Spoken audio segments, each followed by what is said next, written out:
kayo pupunta? Puro na lang kayo labas ng bahay, hindi kayo mapakali? Puro kayo bulakwal, gabi na kayo kung umuwi.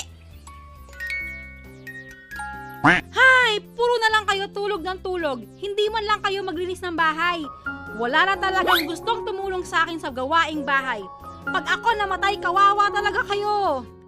Uy, Uncle, kayo pala yan. Uy, Jen, kamusta? Ang laki mo na. O eto, bili ka ng pangmerienda mo dyan. Thank you, Uncle. Ano yung hawak mo, Jen? Ah, bigay ni Uncle. Gusto mo, itago muna natin yan para hindi mo magastos lahat? Sige, Ma. The next day. Ma, pwede ko bang kunin yung binigay sa akin ni Uncle? Wala, nagastos ko na. Binili ko ng ulam. Bakit mo ginastos, Ma? Bigay sa akin ni Uncle yun eh. Kung singiling kaya kita dyan sa lahat ng sakripisyo ko sa inyo.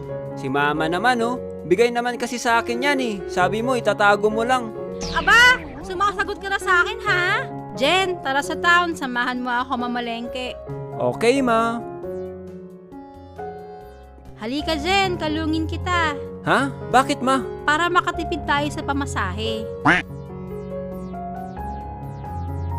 Uy, Mare, ikaw pala yan. Uy, nagulat naman ako sa'yo. Okay naman, buhay pa rin. Ikaw, kamusta? Saan ka pupunta? Diyan lang sa palengke. Siya ba yung anak mo na lalaki? Oo, Mare. Hello, ang laki na ng anak mo ha, poging-pogi. Kaya nga tara, kwentuhan muna tayo saglit. A few hours later. Ma, tara na. Mamamalengke pa tayo. Hays, kaya ayoko sumasama eh. Hello, magkano tong saging? 300 per kilo po. Napakamahal naman. 100, kunin ko na. Ay grabe naman kayo, te. Presyong pamigay naman na yan. Sige, 120. 130. 140. 150. 160. Next po.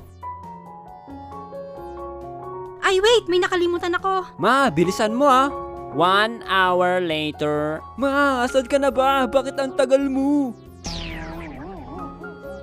Ang daming linyahan at gawain ng mga nanay noon na ngayon pinagtatawanan ko na lang. Isa pa sa nakakatawa dati, yung mga armas nila. Swerte ko sa nanay ko kasi rap skills niya lang ang naranasan ko.